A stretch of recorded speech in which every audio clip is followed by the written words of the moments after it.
similar to what I was saying off the top about some of these transfer portal decisions being a bit curious. Scott and Morrison, I can't imagine that they're going to find a higher level program that's as thin at the running back position that they would have that kind of an opportunity. It doesn't seem to make any sense. No, and that's what the thing about this whole transfer portal is, that there's way more guys in it than there are spots to fill.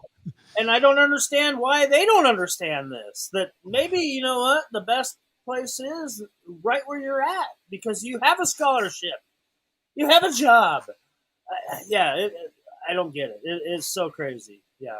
You know what might have to be developed, and I'm not saying that this is easy, and I'm not saying I could figure it out, but much like when there used to be too many early entries into the NFL draft and guys weren't getting drafted and guys had all these grand delusions about where they were going to get drafted. And then the harsh reality was they didn't get drafted, or they were a late 6th rounder and they thought, oh, I'm going to be this and I'm going to be that.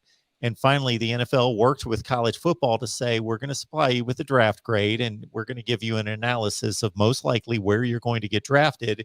And that's tempered it down to something reasonable where at least they have the information to know, okay, I'm educated on where I truly stand, and now I can make an informed decision as opposed to just, oh, I can go to the NFL and be a star. Yeah. I can do it either way, I guess, with NIL, and I don't know. Stay in college as long as you desire, and you can still make money nowadays, I guess. Find a better situation. It's shocking to me. Yes. Well, the quarterbacks available. So I don't know how these are listed. They've got some kind of a rating on these guys, and it doesn't look like it's necessarily either a high school rating or a college rating, but regardless, the top quarterbacks. What's that? Alphabetical. The top quarterbacks are generally at the top. So anyway, Quinn Ewers obviously went to Texas from Ohio State, so he hasn't played it down, but he's the number 1 rated quarterback in the country. Cameron Ward, an FCS quarterback, is still out there, one of the best in FCS play. I'll not go through the guys that have signed. Again, Max Johnson, LSU, he's still looking for a spot. Keaton Slovis, USC, looking for a spot. Bo Nix, Auburn, looking for a spot. Miles Brennan, we talked about him from LSU. Zach Calzada, Texas A&M, looking for a spot, just announced yesterday. Harrison Bailey played some at Tennessee. Never really was the starter, but played some. He's looking for a spot. Adrian Martinez still has yet to make his decision. We talked about that last week, Greg. Kansas State and Cal. I haven't heard anything else. News has been kind of slow out of Adrian's camp, so we wish him the best. Obviously, he played some good football here. Didn't win a lot of games. Those are all the guys that are what you would call star players in college football. We're starting quarterbacks for a considerable amount of time at a big program.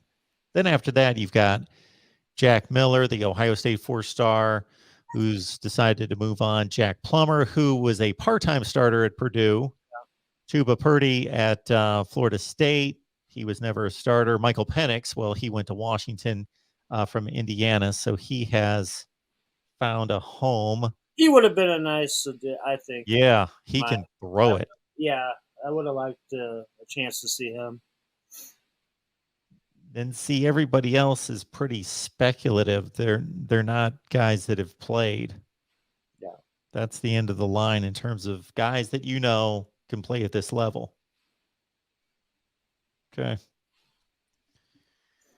Yeah, I think we know what their big target is at this point. So considering who's out there, and then Miles Brennan is only one of whatever I read off, 7 or 8 guys that have proven that they can play at this level, that would be a pretty good get. Yeah. So yeah, you want that competition too, especially if you are trying to bring up some of these young guys like Heinrich Harburg and a Logan Smothers. So I mean, that's a no-brainer to get that competition in that room.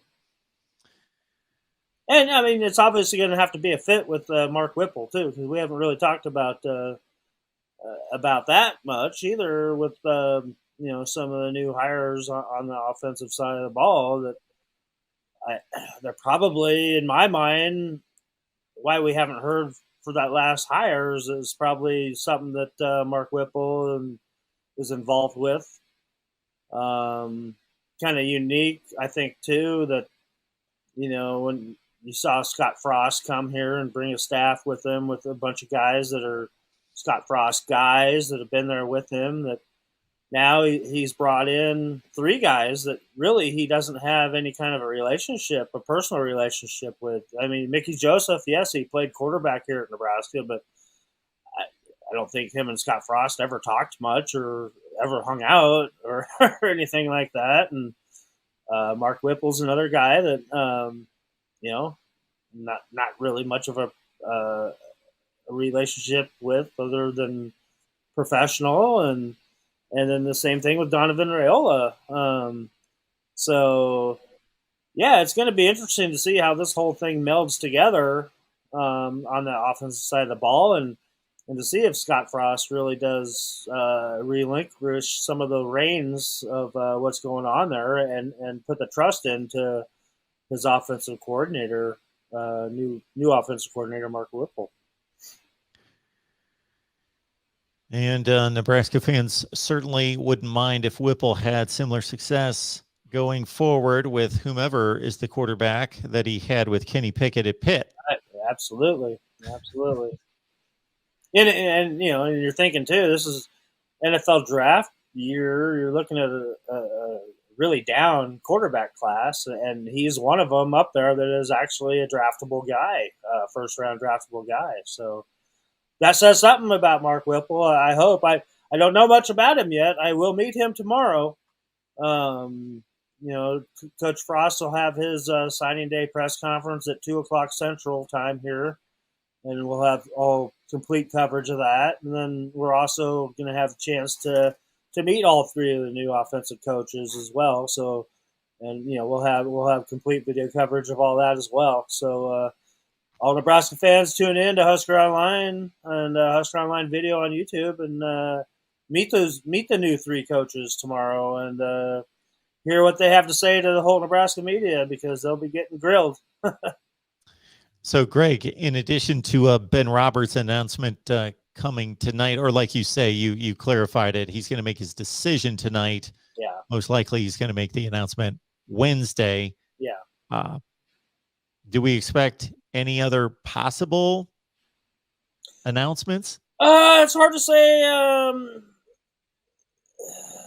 On the high school side, I'm kind of looking really not a lot that I could really identify. There's some other names there on the transfer portal of some wide receivers, but we'll see on that front. I don't think that's kind of a pressing need. So anything really that happens on the recruiting side, on the high school side, is going to be a surprise outside of the Ben Roberts announcement right now. But that could change. You never know. You really never know. I mean, you got to keep hitting refresh on some of the news to see at this point. But I mean, that's the way it goes on signing day eve. Most of the time, you're scrambling around and really trying to find guys that might fit your style of play and your program and your culture. And like we all know in recruiting, that takes time to build those relationships. So anything right now at 0 hours really going to be a surprise.